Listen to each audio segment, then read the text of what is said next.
All right, thank you, Stephanie.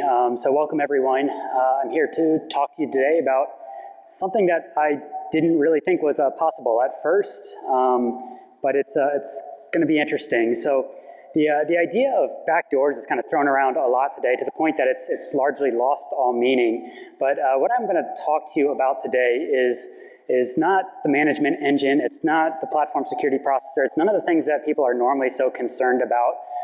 It's something that we never really saw coming, and I think something a lot more interesting. But before I begin, like any good research, I start off with a disclaimer. I did all of this research on my own, in my own time, while I was an independent consultant, and none of this reflects in any way the beliefs or actions of my current employer. But with that, my name is Christopher Domas. I'm a cybersecurity researcher. I've tinkered with a lot of different things over the years, but for the last couple years, what I've been interested in is low-level processor exploitation and vulnerability research.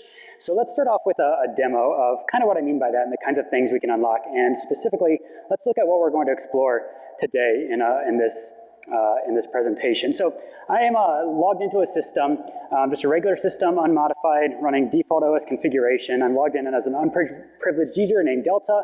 I'm going to open up a .c file called demo.c.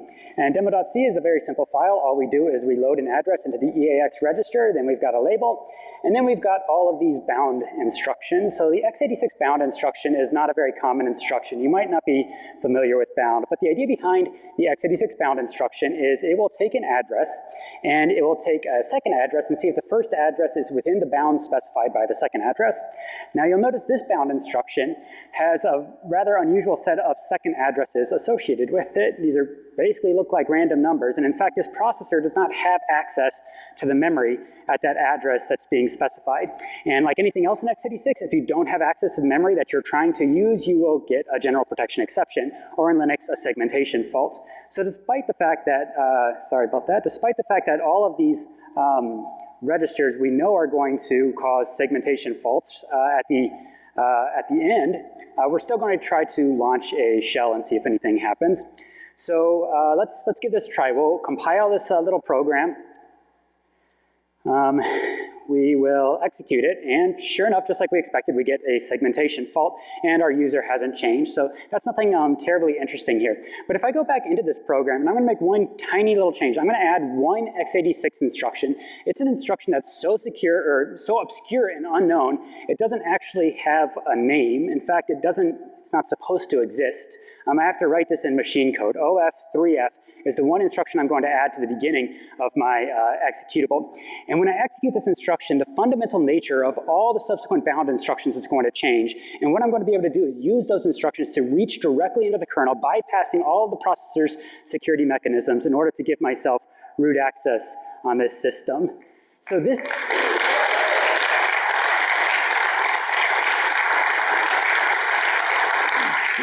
this kind of thing is not supposed to exist.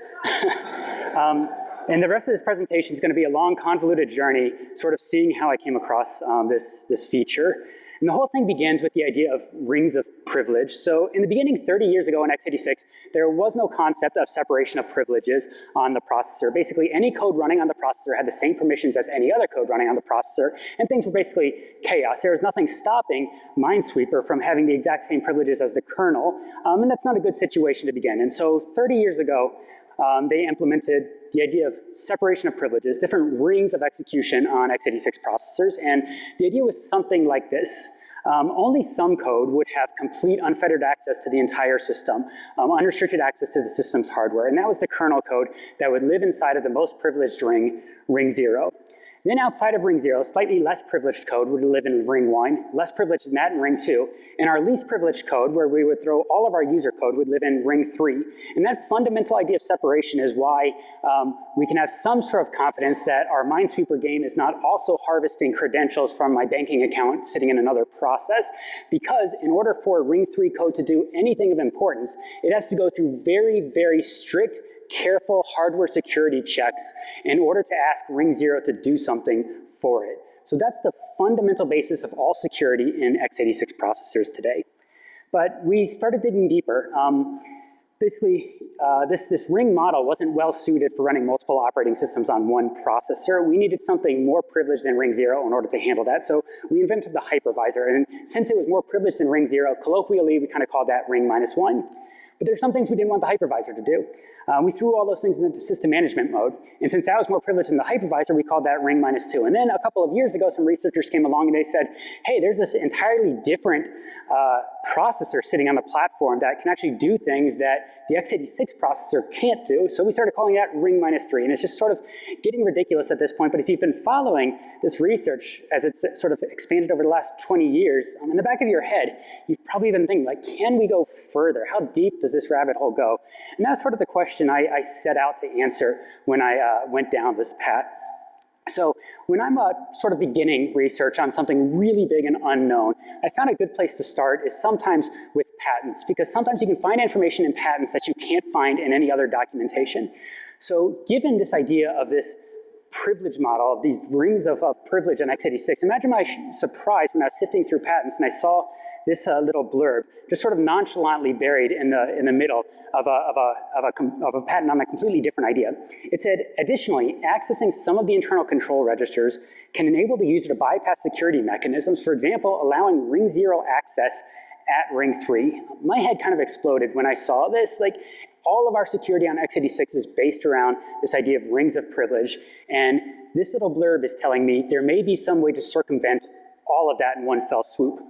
But they go on to say, in addition, these control registers may reveal information that the processor designers wish to keep proprietary. Well, that's kind of understandable. If I had some circumvention for all the privilege mechanisms on the processor, I'd probably want to keep that proprietary too. But then they go on to say, for these reasons, the various x86 processor manufacturers have not publicly documented any description of the address or function of some of the control MSRs. So that makes sense, but that means we're probably dealing with something undocumented that we don't have a lot of access to.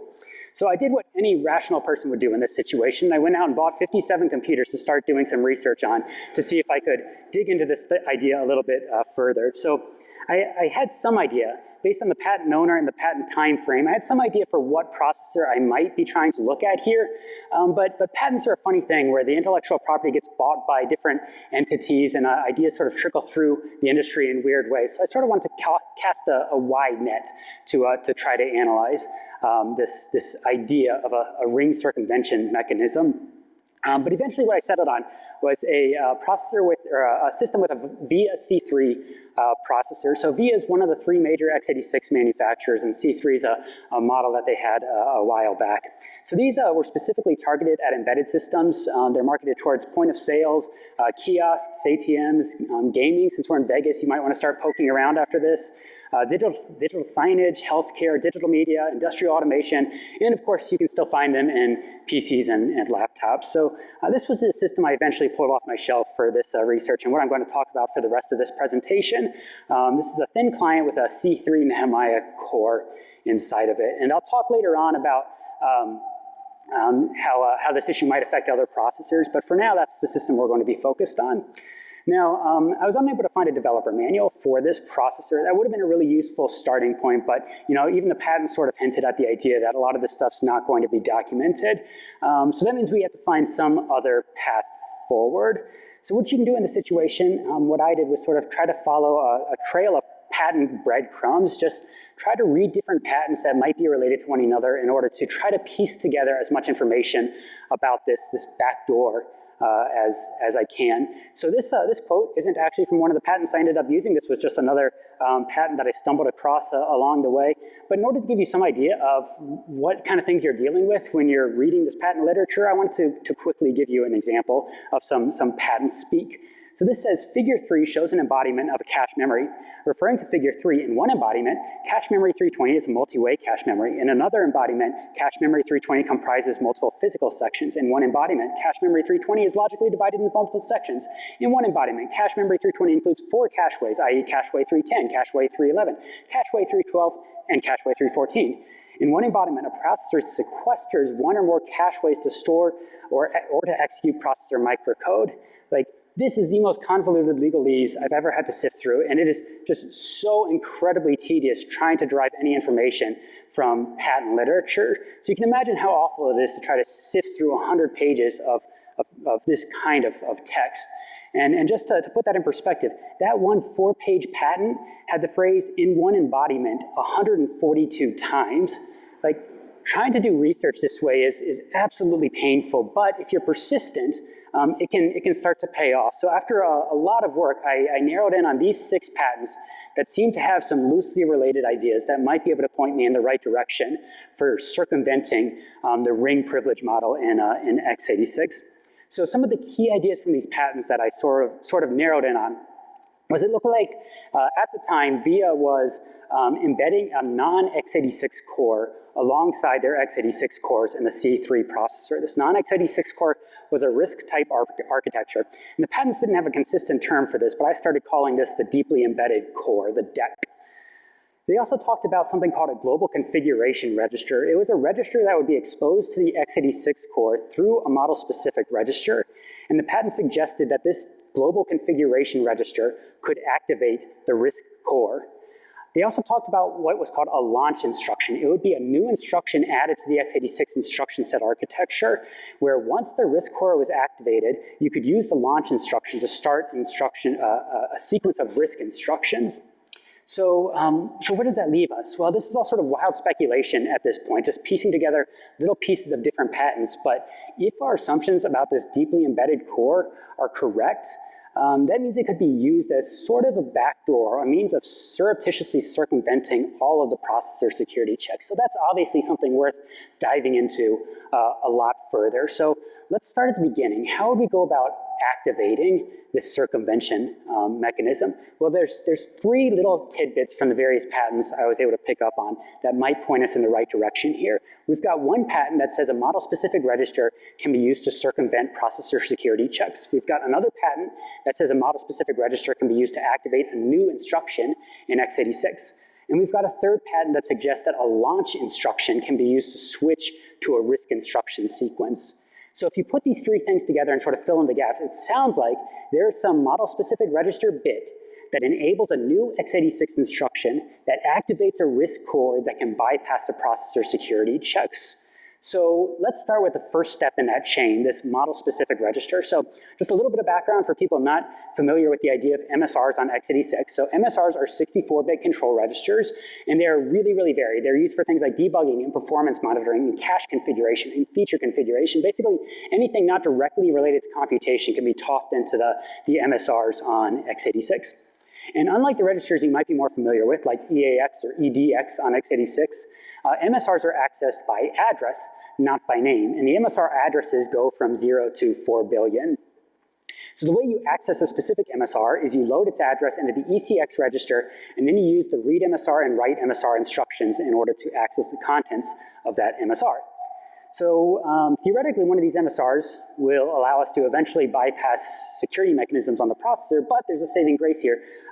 You can only access MSRs from ring 0 code. So even though we might be able to enable a backdoor on the processor, it should require one-time ring 0 kernel level access in order to activate, or maybe not. We'll revisit this part later, but just so that we can move the research forward for now, let's assume that we have one-time ring 0 access just to tinker with the MSRs in order to get the rest of this chain active, and we'll revisit that limitation later on. So going back to that original patent I talked about, they do mention that the various x86 processor manufacturers have not publicly documented any description of the address or function of some of the control MSRs. So that leaves us in a bit of a conundrum. If we don't have any documentation for which MSR we're looking at, how are we going to find the one that activates these secretive features? So step 1, it seems, would be let's just figure out which MSRs are implemented by the processor. Ignoring any documentation or anything else like that, let's figure out which MSRs actually exist on the processor. And this one's a pretty easy one to solve. Basically what you can do is in a kernel module, set your general protection exception handler to be a specific function under your control. You can do that with the LIDT instruction to reconfigure that exception handler. Then you're going to load an MSR address into the ECX register. So let's say I wanted to figure out, does MSR 1337 exist on this processor? I'll load 1337 into the ECX register. Then I'm going to try to read that model-specific register. And then if I don't get a fault, that means that the MSR exists. Whether or not the documentation says that MSR exists, it must exist if I don't get a fault. On the other hand, if my exception handler gets control, that means that MSR does not exist. So this is a really, really simple way to iterate through all the possible MSRs and figure out which exist on the processor, which don't exist on the processor.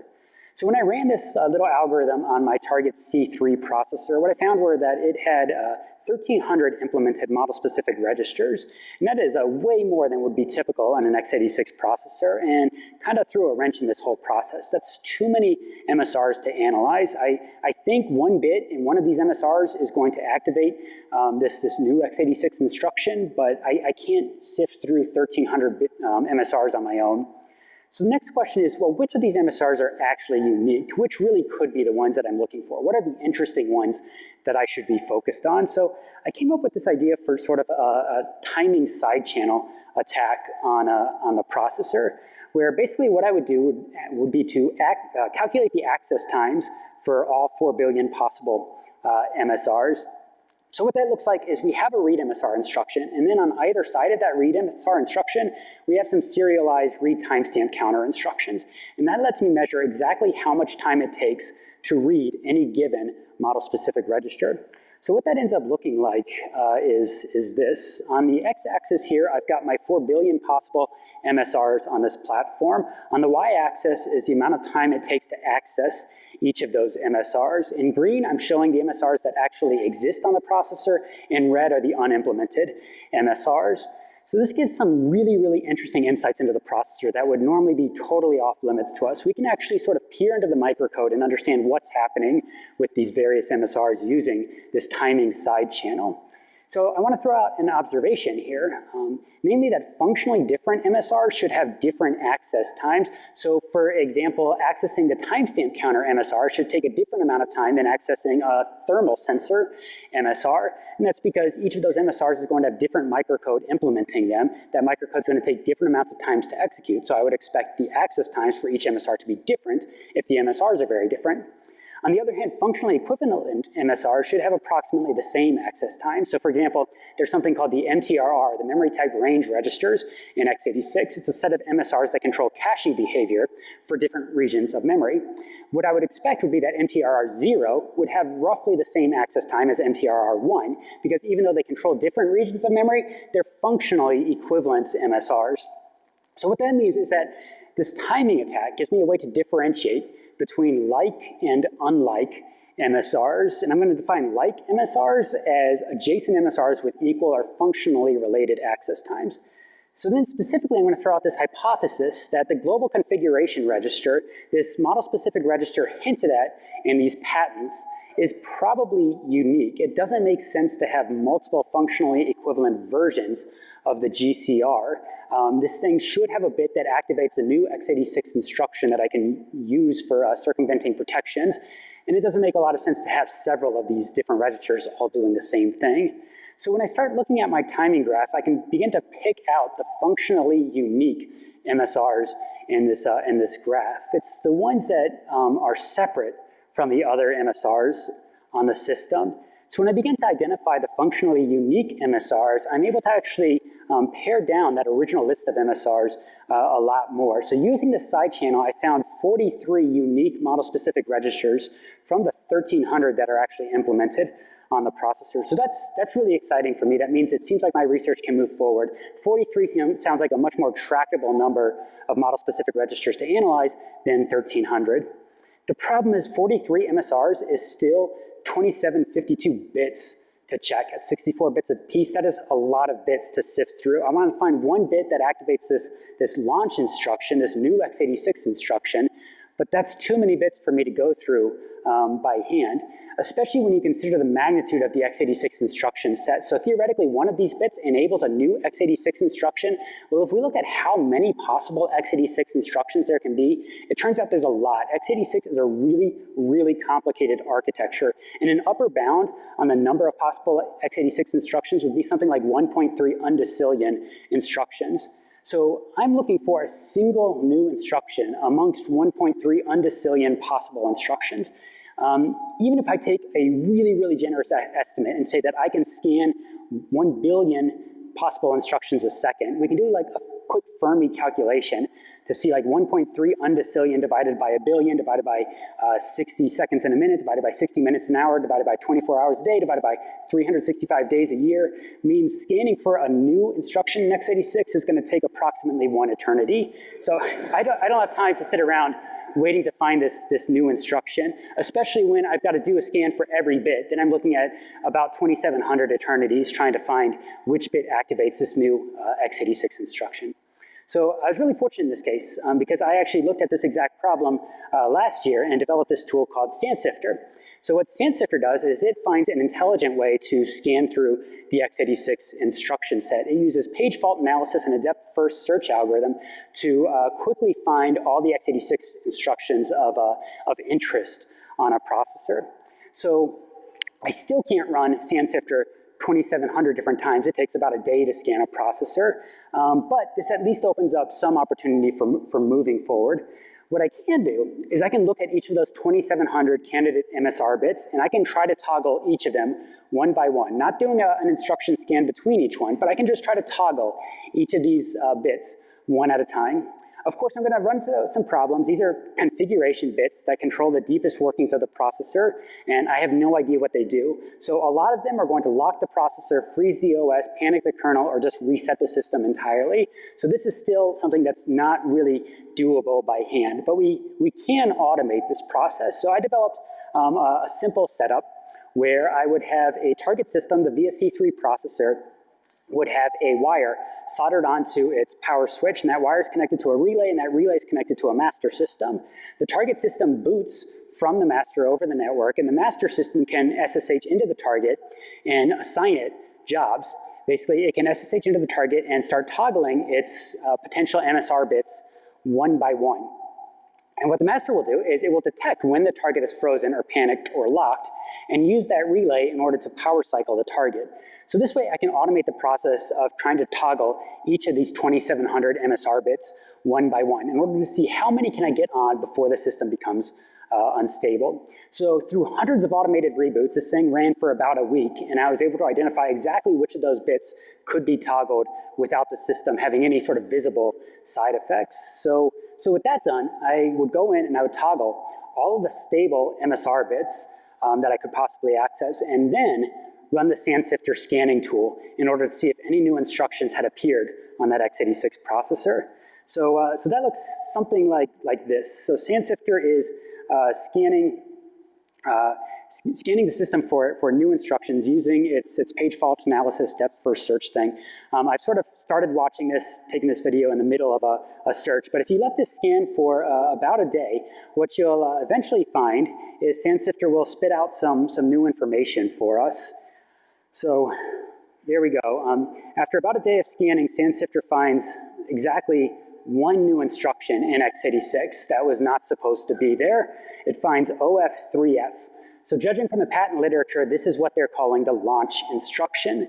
This is the new x86 instruction enabled by some bit in the global configuration register. So with GD being a little trial and error, I was able to figure out that this launch instruction is effectively a jump EAX instruction. It just jumps to whatever address is in the EAX register. So now I want to know which of those bits that I activated was really responsible for enabling this launch instruction. Fortunately, now that I know what the instruction is, I no longer have to run complete SandSifter scans in order to test my theories. Basically, what I can do is I can activate a candidate MSR bit and see if OF3F exists on the processor. If it doesn't, that wasn't the correct MSR bit. If it does, then I found the bit that I'm after. So using this approach, I was able to determine pretty quickly that MSR number 1107 on the processor activates this launch instruction. So 1107 must be what the patents are calling the global configuration register, the register that will unlock this new functionality. Going further, what I suspect at this point is that by unlocking this other RISC core on the processor, I will be able to use that core to circumvent all of the security checks built into x86. That really opens up some phenomenal opportunities in exploitation. So because of that power, I called that specific bit in MSR 1107, the God mode bit, is basically bit 0 of that register was the one ultimately responsible for enabling this new x86 instruction. So with this, I've figured out the God mode bit.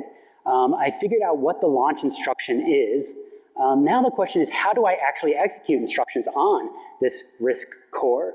So we can dive into the patents a little bit more to try to speculate on how this might work. And the patents include some interesting figures for this dual instruction set pipeline. And what they suggest is that sometime after fetching an instruction, that instruction might be sent to the x86 core, or if the RISC core has been activated, it might be sent to the RISC core. So I went through a lot of trial and error and a lot of different models for exactly how this would work.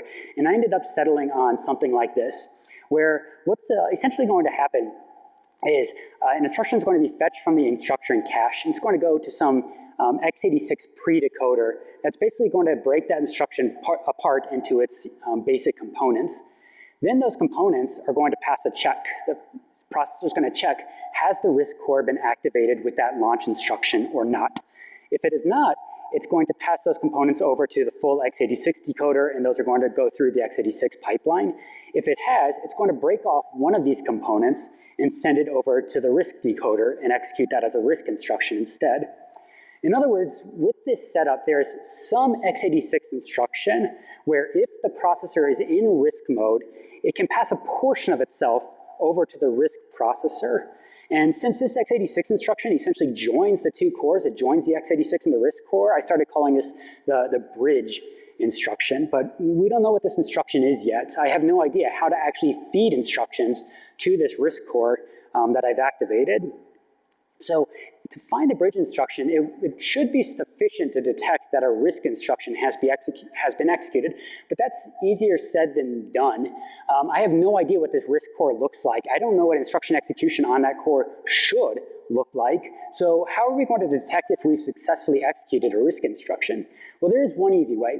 The theory here is that if this core actually does provide a way to get around the processor security checks, then there should be some RISC instruction that when executed in ring 3 would corrupt the system. Basically, that would give us something really easy to detect. If the processor locks or the kernel panics or the system resets, that would be a sure sign that we executed a RISC instruction, because none of those things should be able to happen if you're just executing ring 3 x86 instructions. So if we detect any of that behavior, we know that we've found a corrupting RISC instruction and therefore found the x86 bridge instruction as well. So to explore this, I sort of tore apart the heart of SandSifter and repurposed it for brute force fuzzing of the processor. And what SandSifter is going to do now is it's going to execute that launch instruction before every x86 instruction that it generates. And what SandSifter is trying to do is it's trying to generate a processor lock. And you'll see that we just did that after fuzzing the processor for a little bit. Basically, when you observe that the processor is locked, when from ring 3 we locked the processor, that indicates that we've found that bridge instruction that we're looking for. We've found a way to send commands to that x86 core, or to that RISC core embedded alongside the x86 core. So it takes about a full hour of fuzzing to find this, but what SandSifter uncovered was that a bound EAX instruction in x86 is able to send instructions over to the RISC core after that core has been activated. Specifically, bound EAX has a 32-bit constant value in it, and it's this 32-bit constant value that forms the actual RISC instruction that will be sent to that deeply embedded core that might be able to bypass processor security checks. So we're getting further. We figured out how to execute instructions on the deck. I use this bridge instruction to send it, RISC instruction. So the next question is, what do I actually want to execute? Like, what do these instructions look like? What architecture am I even dealing with? If I want to use this to actually circumvent security checks, I need to answer these questions. So the obvious first approach to dealing with this unknown architecture is just assume that it's some common architecture. There's really no need to reinvent the wheel, adding a new core to your x86 processor. So maybe this thing is some common architecture that we've seen before. So to test that, we could basically try generating simple instructions in some common architecture, like ARM, PowerPC, or MIPS. I might generate an instruction like add 1 to R0 for ARM, and I could try executing that on the deeply embedded core and see what happens. The challenge here is, without knowing anything about that deeply embedded core, there's no obvious way for me to necessarily check the results of an instruction. So sure, I can generate some simple RISC instruction and try to execute it, but I don't know what I'm looking for after it executes. So the good thing here is that there is still a simple way to rule out architectures. What I was observing is that a lot of the RISC instructions I tried to execute would actually lock the processor. So if I generated a really simple instruction like add 1 to R0 for a RISC architecture, and I tried to execute that on the deck, and the processor locked up, that's a pretty good sign that that wasn't the architecture that I was expecting. So I can rule out that this is ARM if it's choking on simple ARM instructions. Unfortunately, when I took this approach, I pretty quickly ruled out 30 very common RISC architectures for that deeply embedded core. Now, I still think that this thing is probably based off of some common architecture. There'd be no reason to spin something up from scratch, but it's probably heavily enough modified that I couldn't recognize it. So that means I've got to sort of deal with this deeply embedded core as a black box. I've got to treat this as an unknown architecture and figure out how to actually communicate with it. So to do that, we've got to basically reverse engineer the instruction format for that deeply embedded core. And I spent enough time on this, I made up my own name for this. I started calling it the deeply embedded instruction set, the DIES. So let's look at what this DIES might look like and how we might begin to reverse engineer it. So one idea would be we could execute a RISC instruction and basically try to observe its results. Like I said, the challenge with that, though, is we don't know what the RISC ISA looks like, so there's not necessarily an easy way to observe the results of an instruction. But as I started reading more into the patent literature, I saw that there were hints that this RISC core and the x86 core had a partially shared register file, which means we should be able to observe the results of at least some of these RISC instructions from the x86 core. So this is a diagram from the patent literature where they're sort of showing an ARM core and how some of the registers are shared with the x86 core on the processor. So what that means is we could do something like this, and this is just sort of a rough summary.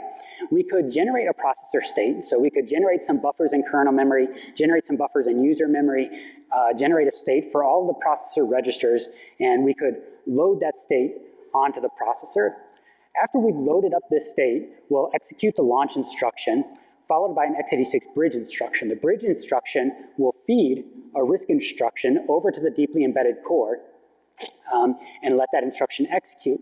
After that instruction executes on the deeply embedded core, what we're going to do is read the state off of the processor. We'll read out all the registers, we'll read out all the buffers that we set up, and then we'll see if anything's changed between that input and output state to see if we can start deciphering what effect that randomly generated instruction had. So nothing's ever simple with this. Another challenge came up. I'm dealing with an unknown instruction set with unfettered access to ring 0. So I'm just trying to randomly generate these RISC instructions and see what happens. But it turns out it's really, really easy then to generate an instruction that causes a kernel panic or a processor lock or a system reboot. And in practice, I could only execute about 20 random RISC instructions before the system became unrecoverably corrupted and had to be rebooted. So even after optimization, the fastest I could get one of these systems to boot was about 2 minutes. So some quick calculations suggested that gathering enough data to reverse engineer the entire instruction set at this rate was going to take months and months. So I decided to expand the original system that I had built for fuzzing this. So what we see down here are, instead of one target, I've now got 7 of these thin client targets. If you look closely, you can see a little green wire coming out of the chassis of each of these, all hooked up to this relay up here. The relay is hooked up to a master system that can use that relay in order to power cycle each individual target. The target's network boot through the master, and the master, once each system is booted, will SSH into the target and give it a fuzzing task. The master records the results of the fuzzing as they occur into a database, and when it detects that one of these targets has become corrupted, if the kernel's panicked, the system's frozen, or what have you, it will use the relays in order to power cycle that specific frozen target. So we can see what this thing looks like in action. So what I'm going to do is I'm going to start a fuzzing job on the master. It's going to generate some fuzzing tasks for each of the targets. And once it's done that, it'll start powering up each of these targets one by one. So if you watch the lights on the relay, and if you listen carefully, you can hear the relays clicking. You'll see that each of these targets is powering up one by one. If you watch the little green LEDs on the targets, you'll see them coming up. And it'll take about 2 minutes for those targets to completely come up. But once it does, we can actually start to see some fuzzing results occurring. So what we're seeing scrolling by on the master system now is every once in a while you'll see a state diff. There was one, scroll by on the screen. And the master is recording each of those diffs as they occur. And my hope is that I'll be able to analyze those diffs offline later in order to detect what changes each instruction is having. But of course, every once in a while, one of these instructions will lock the system. And you can see the relay blinking as the master is now resetting frozen target systems. So this thing ran for about 3 weeks. I collected 15 gigabytes of logs, about 2.3 million different state diffs for 4,000 hours of compute time in order to try to gather enough information to reverse engineer this unknown instruction set. So the very first thing I wanted to figure out after I collected this giant collection of logs was, is any of my theory correct? Am I actually able to circumvent ring protections through this embedded RISC core on the processor? And I was really excited when I found this first instruction, A7719563, an instruction that I executed in ring 3, sending that instruction over to the deeply embedded core from the bridge instruction. And we can see that EDX got loaded with a new value here. EDX became 800500033. That is the value of the control register 0. So CR0 is supposed to be a register that is only accessible to ring 0, but we just read it in ring 3 using the deeply embedded core. And we're not just limited to leaking data from ring 0, we can actually write data that only ring 0 should have access to. So for example, only ring 0 should be able to modify the debug registers in x86, but here we can actually see that this DEC instruction, this deeply embedded instruction, was able to write the value of EBP into the DR0 register. So this is a really good sign. Things were looking promising to be able to use this backdoor for privilege escalation purposes. So really, when we've started tearing down the boundaries of rings, when we can reach directly into the kernel, we can do whatever we want at that point. But I wanted to come up with some sort of simple, interesting proof of concept payload to demonstrate the capabilities of this deeply embedded core on the processor. So I thought an easy proof of concept would be privilege escalation payload. And the privilege escalation payload would look something like this. So the very first thing we want to do is we want to read the global descriptor table register in x86. The global descriptor table register is going to point us to the global descriptor table, and one of the entries in the global descriptor table is going to be for the FS segment register. We can, theoretically, if we can circumvent ring protections, we can reach directly into kernel memory and pull out that segment descriptor from the global descriptor table. And there's some bit fields in that segment descriptor that will give us a pointer to our process's task structure. And again, if we are able to reach into kernel memory and pull out information, we can grab a pointer to what's called the cred structure that sits within this task structure. So the cred structure is going to hold my process's permissions. So with access to the credential structure, what I'm going to do is I'm going to give myself root permissions. Root in Linux is basically defined by 0. So I'm going to use my ring circumvention techniques in order to write the value root to the UID, the GID, the EUID, and the EGID in that credentials structure. So at least that's what our payload theoretically looks like. The next question is, can we actually build this thing using this deeply embedded core? Now, if you look carefully at the payload, there's really only a few places where we actually bypass the ring boundaries, where we actually reach into ring 0 and start modifying things. So those are really the only places where I need this deeply embedded core to do my work for me, but it is kind of fun to write instructions for this secret core on the processor and make it do interesting things. So I thought it'd be a little more interesting to actually try to write this entire payload in instructions for that deeply embedded core, as opposed to just the kernel accesses that I needed. So to build that payload, well, I'm in a situation where I've got 15 gigabytes of logs. I've basically got to start sifting through this thing for primitives. So this actually starts to feel a lot like building a ROP chain, where conceptually I know what I'm trying to accomplish, but I need to figure out how to use my individual pieces in order to accomplish that. So we can start looking through those logs for some things to help us out. So for example, I want to find a GDT read instruction from that DEC core. And sure enough, I can find A313, which seems to read the global descriptor table register into the EBX register.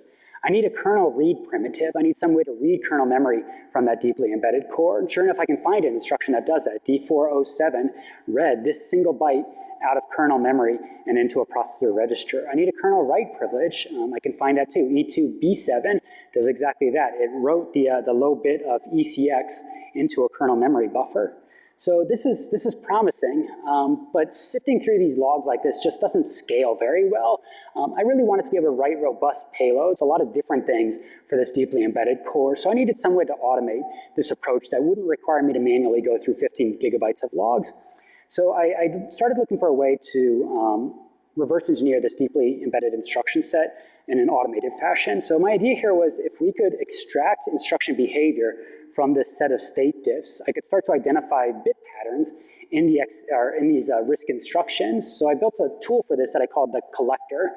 And basically what that's going to do is it's going to help us automatically reverse engineer this unknown instruction set. So the collector starts out by trying to look at state diffs and identify basic patterns in them. So for example, it'll look for words being copied around in a state diff. It'll look for immediate values being loaded into registers. It'll look for one register being transferred to another register. It'll look for memory writes, memory reads, increments, decrements, shifts, immediate loads. It'll look for various arithmetic and bitwise instructions just by looking at patterns in these state differential records. So what it'll give you is it will start classifying instructions based on the patterns that it observed. So for example, here, it's telling me, well, these are all the instructions that I found for you that transferred information from one register to another. Now, the very first thing the collector is going to do at this point, after it generates this instruction bin, is it's going to try to resolve what do these individual bits mean in this instruction. So through some manual analysis, I was able to figure out, for example, that the EAX register is encoded by the bits 0000, and the ECX register is encoded by the bits 0001. So the first thing the collector is going to do is it's going to check for each of these instructions based on the register change that I'm observing. Can I find those bit patterns somewhere in this instruction? So it'll pull out patterns like this. This is basically everywhere in this entire set of data that those individual registers could have been encoded in their corresponding instructions. And what you'll see is that there are patterns here. There's only one location in this set of register, or this set of instructions, where that pattern is consistent. So the collector is able to infer, well, it has to be these two columns encoding your registers. One column encoding the source, one column encoding the destination. And we can use that same technique to pull out other bit patterns. So for example, here we're trying to resolve what opcodes are being used to encode these different instructions. And you'll see that it's not perfect. Ideally, we would see all these registers or all these instructions with exactly the same opcode pattern. That's not what we see. Some of the later ones don't really follow the patterns that we saw on some of the earlier ones, but that's okay. The collector will deal with that. It'll just try to pick out the patterns that are the most probable or the most common. It'll even do things like try to pick out don't care bits, or bits that have some unusual statistical properties that might indicate that they do something even though we don't know what they did. And then it'll jam all this information together in order to automatically derive a bit encoding for that specific instruction. So based on the bins that the collector was finding, these are sort of the encodings that it came up with and the basic instructions I had to work with for the deeply embedded core. I've got instructions to load the global descriptor table. I've got instructions to move data around, load immediate values, read data out of memory, write data to memory. I've got all the basic primitives I need now in order to implement that payload that I was trying to implement. So at this point, I decided to go all out, and I wrote a complete assembler for this custom assembly language that I called the DICE assembler, which basically means that I can write instructions in one of their primitive forms like this at a high level, and then get it encoded into a binary format. I can then wrap each of those instructions in the x86 bridge instruction and send that instruction over to the RISC core in order to execute that instruction. So looking at our payload again in DICE assembly, it looks something like this. We grab the global descriptor table register. We calculate an offset to that FS descriptor. We use our ring circumvention instructions in order to pull that descriptor directly out of kernel memory and parse its bit patterns. At that point, we've got a pointer to the task struct. So we'll pull apart that pointer in order to get a pointer to the cred struct. We'll pull apart that pointer in order to start writing out the UID, the GID, the EUID, and the EGID fields, all in this custom, deeply embedded instruction set for that alternate core on the processor. So collectively, that looks something like this when we actually build that into a working payload. We've got our introductory instructions that are going to be the launch instruction to activate the deeply embedded core. And then we've got each of those assembled DICE instructions wrapped in the bridge instructions so that I can feed it over to that embedded core. Finally, when we're done, we launch a shell in order to try to get our privilege escalation. So one more time, revisiting that demo from the beginning, now that we understand how all the different pieces work. We began by unlocking the backdoor by executing that secret x86 launch instruction that was enabled by the God mode bit.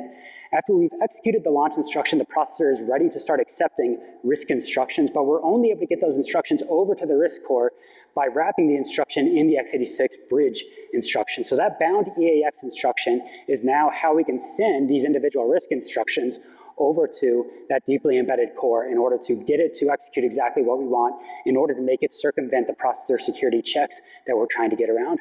Finally, we'll execute a shell in order to view our results. So once again, we simply compile this program and check who we are. We're still a regular user. We'll relaunch this program and see that we've become root. So I'm only going to half seriously throw this out, but this is sort of like a ring -4 on the processor. So ring -3 was a core that was completely separate from the x86 processor. This is a little bit more deeply embedded. It's sort of a secret co-located core alongside the x86 core. Unlike ring -3, it has unrestricted access to the x86 core's register filed. It's got shared execution pipeline with the x86 core, which in many ways makes this more powerful than ring -3 was, but at the same time, the whole thing's nebulous this deep, and the whole ring model has sort of completely shattered by this point, but it is sort of an interesting thing to think about. So that leaves us with this. This is direct ring 3 to ring 0 hardware privilege escalation on x86. This has never been done. Every other attempt at this kind of thing has used operating system code or other program code in order to exploit some flaw. This is purely a hardware circumvention mechanism for the fundamental ring privilege model behind all of our processors. Fortunately, it shouldn't be that big of a deal. We still need ring 0 access in order to get this whole thing kicked off. The whole rest of the pipeline can be done in ring 3, but the first change, that toggling the God mode bit, had to be done with ring 0 access. At least that's the theory. As I started poking around some of these other systems I had in my stockpile, that turned out to not be the case. So what we're looking at here is another VSC3 processor. This is a Saniel 2 core. I've just booted up this system from scratch. Nothing else has been modified. Nothing else has been touched on it. And we're going to log in as a normal unprivileged user. I could have dumped all this over serial. I didn't have the right setup for that. But after we log into the system, and what we're going to do is install the MSR kernel module in order to gain access to the MSR bits. We're not going to modify them, but I am going to read them out. I don't have the read MSR tool on this, so I'm just going to hex dump out those specific MSR bits. So I'm looking at the global configuration register on this processor. And when I do that, you'll see the low byte of the global configuration register is D7. That is 11010111. The low bit of this register is the God mode bit. That means the God mode bit is active by default on a freshly booted Saniel 2 core. That means that any unprivileged code on this system could have accessed the kernel at any time, which is a scary prospect. And when you sort of blow away the x86 ring protection model entirely, all of our other protections fall apart. Antivirus does nothing now. ASLR, DEP, they're easily circumvented when you can just directly reach into ring 0. Code signing, control flow integrity, kernel integrity checks don't do anything when there's no more separation between the rings. So it's a scary prospect, but there are mitigations. So one approach would be to update the microcode to lock down the God mode bit, or we could update microcode to disable the bridge instructions so that we couldn't feed instructions to the deeply embedded core. Alternatively, we could update the OS and firmware to disable that God mode bit and just periodically check its status to make sure it hasn't been enabled. But at the end of the day, this is an old processor. It's not in widespread use, and I don't mean to throw VIA under the bus. I think this was a good idea that just had a flaw in its implementation. Their target market was embedded, and this was probably a useful feature for their customers. So instead, we should take this as a case study. Backdoors do exist in hardware, but we can find them with the right techniques. So looking forward, I do think this is a big deal. This isn't just a C3 problem. This isn't just an x86 problem.